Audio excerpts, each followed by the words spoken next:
Hello there. Hi guys, Josh Lloyd here. We are doing the What to Watch For show for Wednesday's games. Yeah, Wednesday's games here across the NBA. Let's get straight into it. The first game is the Nets and the Hawks. Johnny Collins, the Baptist, he's really struggled with his foul issues so far. Will he be able to stay out of foul trouble? How much is he going to play with Clint Capella? How much is he going to play if the Italian cock Danilo Gallinari plays, which we don't know yet? Hands off my cock! So there's a lot of questions about can Collins stay on the court and how much, if he can stay on the court, how much do they want him on the court?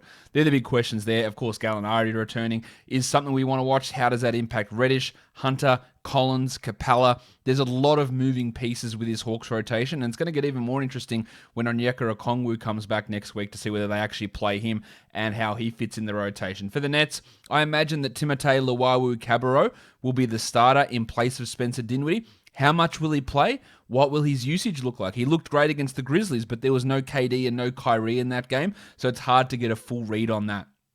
Also want to see what happens with Karis LeVert. Does he play more minutes with KD and Kyrie? Does he play more minutes in general? What does his numbers look like with those guys back? And then how are they going to run that Jarrett Allen, DeAndre Jordan split? Last game, it was laughable. Jordan got more of those minutes. In the previous games, it had been Allen getting the majority of the playing time at center. Let's see if that's what happens in this one. The Grizzlies and the Celtics. Tyus Jones is going to be starting, I would imagine, for Ja Morant. In this game, D'Anthony Melton is out, so Jones is going to get a lot of minutes, and Dylan Brooks is going to get a lot of shots. I think that also means more minutes for Johnny Concha. It means more minutes for Desmond Bane as well, but Jones is probably the biggest fantasy guy I want to look at. Brooks probably should be rostered in all 12-team leagues. For the Celtics, Peyton Pritchard played a lot and really helped the Celtics get that win over the Pacers on Tuesday. How much is he going to play in this back-to-back against the Grizzlies? And the same goes for Rob Williams, who didn't play that much, but I thought he was really good out there, outplayed Daniel Tice. Tristan Thompson was pretty strong in that game against the Pacers as well. So how much will Rob Williams play? I want to see those two young guys, rookie and a third-year player in Pritchard and Robbie Williams. For the Bucks and the Heat, well, the Bucks just absolutely spanked the Heat. Look, that was a destruction. It was almost 50 points. Just a really, really big... Really big win from the Bucks. So do they rest anyone or do they get their rest in on Tuesday? That's the question. I also want to keep an eye on Chris Middleton because he is shooting the absolute lights out, a top 10 fantasy player at the moment, shooting over 50% from the field. He basically can't miss. I want to see if that continues. For the Heat, will Jim Butler play? He didn't play on Tuesday. Andre Iguodala also didn't play. Iguodala will definitely be back on Wednesday. Will Butler play? And then what does that mean for Kendrick Nunn, Mo Harkless, Myers Leonard? That rotation is all over the shop at the moment. KZ Okpala was in the rotation. He actually started the second half on Tuesday. Will he remain in the rotation ahead of Harkless? I think he might, and I want to see how that looks, and I want to see how Butler's return, if it does in fact occur, how that impacts guys like Tyler Hero. The Lakers and the Spurs. Anthony Davis hasn't blocked a shot all season. Can he block one in this game? How much effort is he going to be putting in?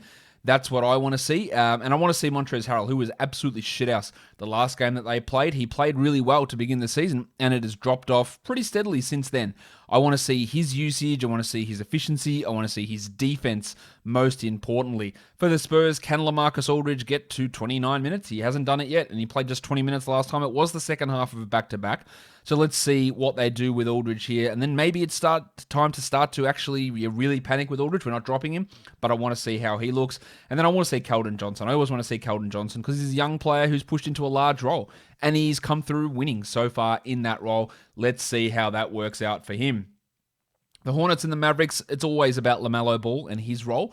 How many minutes is he going to play? And if he does play increased minutes, he played 20 last game, who is it going to come at the expense of? We know it's already at the expense of Malik Monk, but does it come at the expense of Rozier? Does it come at the expense of Devontae Graham? Yeah, speaking of Rozier, how is he going to shoot? What is he going to do? And then Miles Bridges, who played like 28 minutes last game. The first couple were at 22, 23.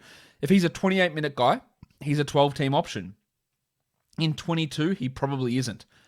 With Cody Zeller out, it pushes PJ Washington to center more, and that does help Miles Bridges maybe become a borderline 12-team league guy. For the Mavericks, Dwight Powell and Maxi Kleber, neither of these guys are really pushing into must-roster 12-team territory. How are they going to split the minutes up between those guys? We also have Joshie Richardson, who's cropped up on the injury report. So if he is out, what will they do with that rotation? Will it mean Josh Green gets a bigger run? Will we see more Trey Burke in that scenario? A lot of questions there. And also Luka Doncic's free throws, which have been really good this season. We just want to know how that looks moving forward. So always we want to pay attention to his free throw percentage and whether that can stick, because that obviously is a big differentiator in terms of what his overall fantasy value is. So we want to always be paying attention to that. All right, on to the next game. It is the Blazers and the Clippers. Gary Trent is cropped up on the injury report with a calf problem. Will he play? Melo is back. Carmelo Anthony is going to play. How much is Trent going to play, and will he play at all? That's the question mark there. And then, of course, there's Yusuf Nurkic, whose minutes have been not great. Now, he was awesome, I thought, down the end of that stretch against the Lakers, but they did a big run with Kanter on the court, and that's why Kanter got more minutes. So I'm really studying how Nurkic plays and how Stotts runs that rotation. For the Clippers, Kawhi Leonard is out again on Tuesday. Will he play on Wednesday? And will Marcus Morris play? I don't think Morris is going to play, but the big question is going to be, will Kawhi be ready to go? It is a back-to-back, but of course he's missed the first half of the back-to-back already, so that doesn't come into consideration here. Is he ready to go with his mouth issue? He was warming up, going through his usual warm-up before Tuesday's game, so I have to expect that Kawhi Leonard will be ready to go for Wednesday's games.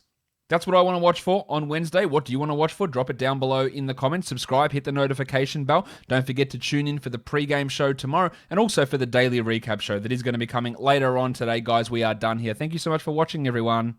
See ya.